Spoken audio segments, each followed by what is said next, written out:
Guys, welcome to Double Shot of Penguins. I'm Dejan Kovacevic. He's Chris Halleck. We're from DK Pittsburgh Sports.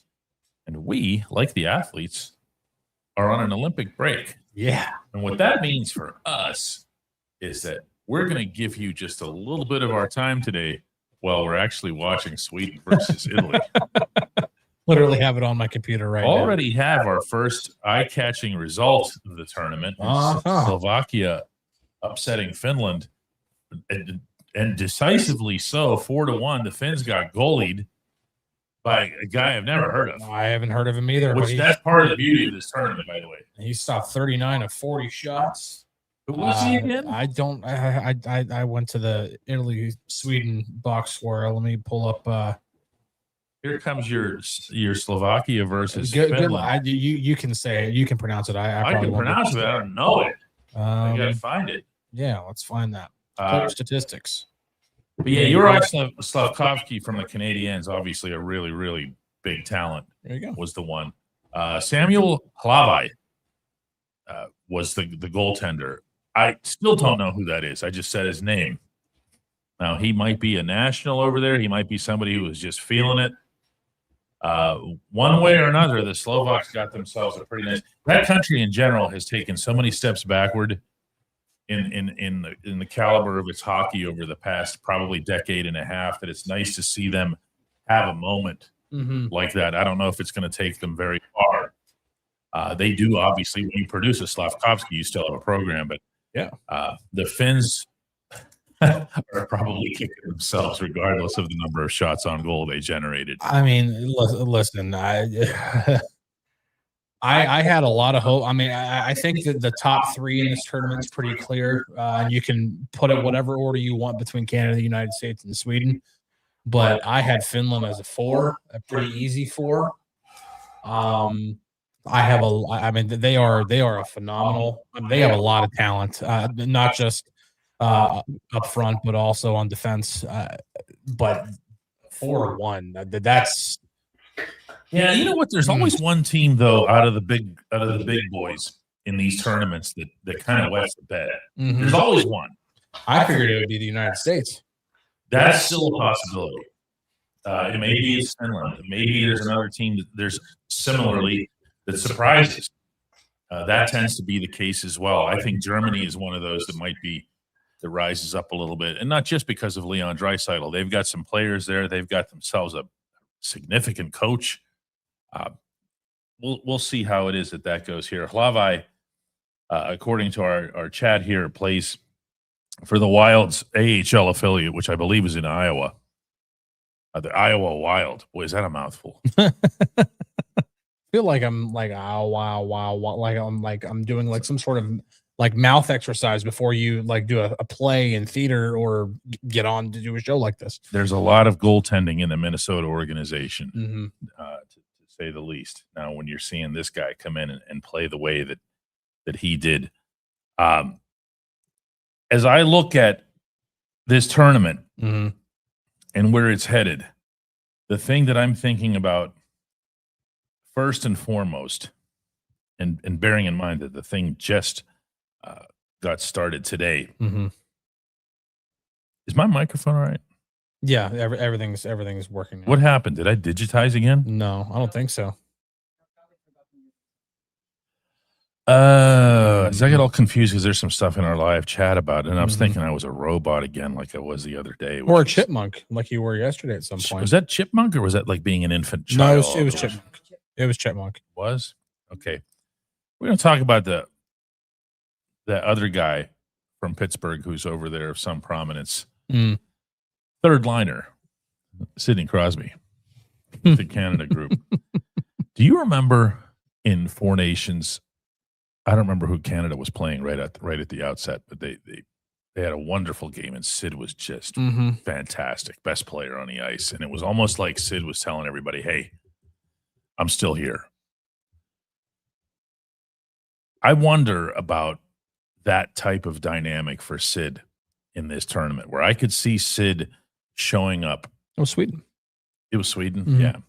I could see Sid showing up and looking great and whatever else, a lot like we've seen in the regular season. Boy, do I say this with immense respect to all relevant asterisks here.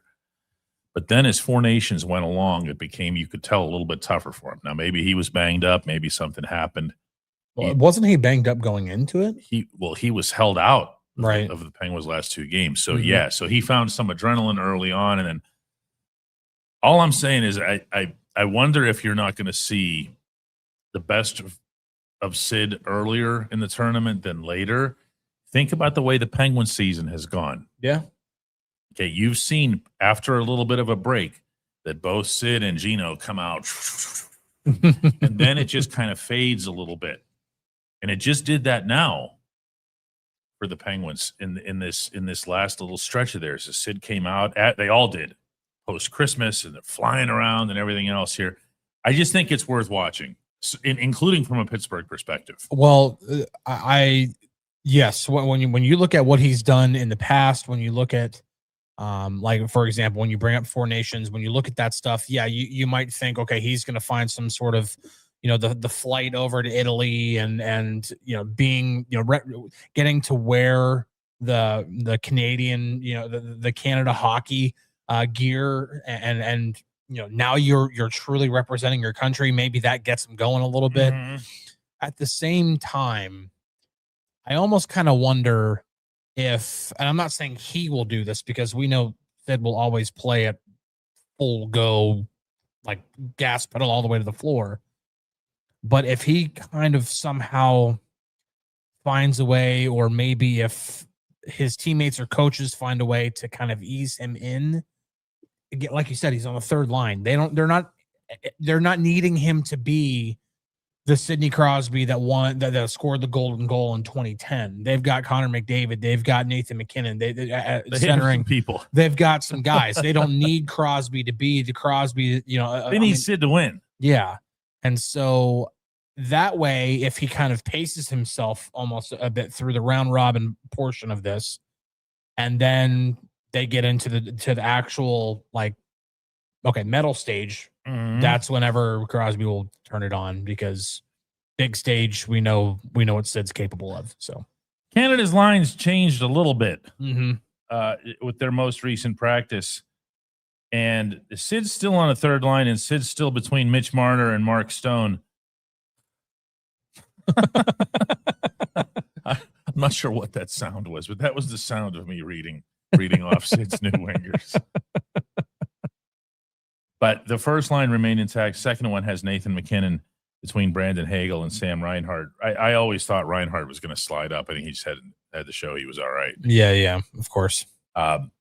It's a sickly, evil, disgusting roster. It sure is. It's my analysis. Sweden just scored. Finally broke. It took them 23 shots to score their second goal. But yeah. Gustav Forsling. The first Sweden goal had an assist to Erik Karlsson. So we're not going to do Sweden-Italy play-by-play. Do you think that Sweden's going to hold on?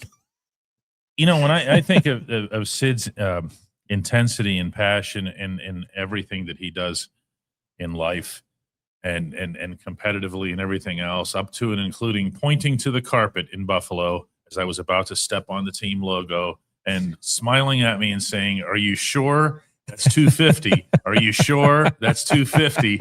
It took me. It was too early in the day, and I hadn't had enough caffeine, and it's just like right over my head. And I eventually got that was the resident fine. That's Sid. He never lets up. Over there, how do I put this? He wants this. Oh, yeah. Okay. There's all kinds of different clubs, made up clubs and everything else when you're talking about sports achievements and everything. In the Olympics, there is a very real, and this transcends the individual sports, triple gold club. That applies to Usain Bolt, Michael Phelps, Katie Ledecky. Well, triple gold in this sense doesn't mean like swimming where there's 700 different medals that are awarded to the same people. Yeah. If you do it in 3 different Olympics is what we're talking about. Now, when you do it in this way, triple gold, when the NHL hasn't even participated in the Winter Olympics since 2014, it's been a dozen years since the last time they were in. That's different. That's different. He wants this a lot, and he wants to add to his unbelievable legacy of winning championships when he's in the position to win them. Yeah, no, I mean, Canada is going in as the favorite to win the gold medal, and this is not just a situation where they're going in based off of, oh, it's Canada. Like, no, they've got a phenomenal roster. They have there's no reason they shouldn't win the gold medal. Well, I can think of one. Well, The goaltending. well, that's true, but I know Logan Thompson can rise up and whatever else here, but that's generally not the way these scripts go. Yeah, but when you look at Sid, and you look at what he has around him, like for example, I'll go back to the 2010 games. This roster, like, just because that's when he scored the golden goal and everything. 2010 games. Try to remember who was all on that roster, and then look at this one now, and tell me which one's better. I think this one's better for Canada. Honestly. Yeah, I remember Marc-Andre Fleury being the number 3 goaltender on that roster. I do remember the goaltender being the goaltending being a lot better for Canada. Yeah, but yeah, there is every reason for Canada to win the gold, and yeah, Sid doesn't know. I mean, that's why it's been like we've just constantly laughed at any notion that Sid's going to be okay with, oh yeah, we're going to go into a rebuild, and that no, he wants to win. He wants to win. It doesn't matter the situation. And he's the first to acknowledge that the clock is ticking because it's not kind to anybody athletically at that age. And he's already defying it in a big way, just in terms of A, his production in Pittsburgh, and B, the winning that's currently happening in Pittsburgh. But he is wanting more. And I am going to be, more than anything, and I think in part from a Pittsburgh perspective, monitoring his motor. His motor. Because Sid has a certain style of play that does not lend itself to, hey, I'm just going to repace myself. Mario could do that. Mario could slow down the entire rink. He would just put everybody on such and such speed and then manipulate everybody else on the rink. That's not Sid. Even if you look at his line mates in this. That's a good point. You don't think of Marner, for example, as a grinder, but he's a guy who will do a heavy cycle on the boards. Mark Stone. Yeah. I got to stop having that reaction to mentioning these wingers. Yeah. But Marner, he's now free of the shackles. He's no longer a Maple Leaf. He's no longer a Maple Leaf. It's okay to do good things.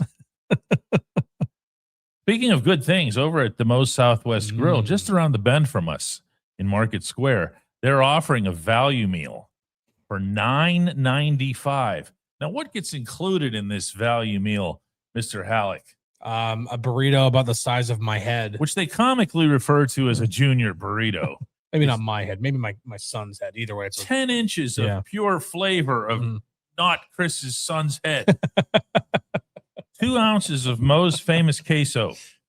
And all that comes, of course, with a regular drink that you can pour for yourself there after you're greeted at the door. Welcome to Moe's! And then there's always somebody who's the funny person that does that. Like, they come in really late. You know what I'm talking about? Like, somewhere from the kitchen where there's like a residual echo impact. More about the food and less about the... No. I think this is a cool thing because I actually wait for the echo person in the back because they don't know that somebody came in the door. They can't see it. They just hear somebody else. They hear so that on the front line. Yeah. And then they'll just, instead of even saying welcome to, they just kind of go, oh. Maybe that's all you hear. Food. She's saying, talk about the food. We did. It's 10 inches of pure flavor. And it can be made however you want. However you want. Right in front of you. Yeah. Or if you're in a hurry, you can also use the Moe's Southwest Grill app at not only Market Square, but also at any of the Southwestern Pennsylvania locations. Absolutely delicious experience. Now, I'm talking myself into going there right after we're done, actually, as I'm saying all of that. One of the things that comes about with events like this, especially if the living legend among the group is successful, the invariable Mount Rushmores, is he the best of this? Did he shove Gordie Howe off of Mount Rushmore for good? Those are tough calls, man. But the more he goes. Yep. And when I think of hockey and the sports, Mount Rushmore, I think it's been pretty easy for a while now. A long time. Okay. Yeah. Between the obvious ones, Mario Lemieux being the greatest player who ever lived, Wayne Gretzky, Gordie Howe, and Bobby Orr. Now, since that Mount Rushmore was carved, and chiseled up there, a couple of things have happened. One is that the person who has scored more goals than anybody else, that nameplate has changed. Mm-hmm. Of course, to Alexander Ovechkin. Ovechkin's still writing his story, although there's a little bit of a slowdown with both him and the Capitals. Yep. And then there's Sid. And if you put Sid on there, the argument has gone forever. These are two guys whose careers have been parallel, and you can have comparisons back and forth. What's more important, scoring a goal or setting it up? Sid can put himself into some outrageous territory here by winning this tournament. Especially, obviously, he can't be a passenger in it. He has to be Sid. Yeah, but I don't even think that you would even consider him to be a passenger, even if like he's not like the most productive guy on the team, or even like top 3 most productive guy on the team. He's also the captain of the team. He's going in. He's the leader. He's going to be the guy who's going to be the vocal presence, the guy who's going to be, not to sound redundant, but just being their leader. He's the guy leading those guys. Like you could talk about Connor. They'll say it. Yeah. They'll say it. Yeah. They're not being led by Connor McDavid. No. And now McDavid might end up leading the team in points, or might lead the tournament in points. McKinnon might be that guy. Who knows? But I don't think he'd have to play really terribly in order for him to be considered a passenger. Right. Yeah. So, listen, with all of the accolades, both personal and obviously the team accolades, like, winning 3 Stanley Cups, winning 2 gold medals, winning a 3rd gold medal, just adding more to that just gives every reason for whoever's carved that Mount Rushmore to pick up the chisel again and to, carve, or at least do some really, really good work to replace one of those faces with one of the other things that happens over time, and this is true in every sport, is that those athletes who accomplished things a really, really long time ago, they will get shoved off. Yeah. And that's not fair. It's not. It's not right. It's also kind of inevitable. I mean, Gordie Howe has a nickname of literally like Mr. Hockey. Mr. Hockey. Yeah.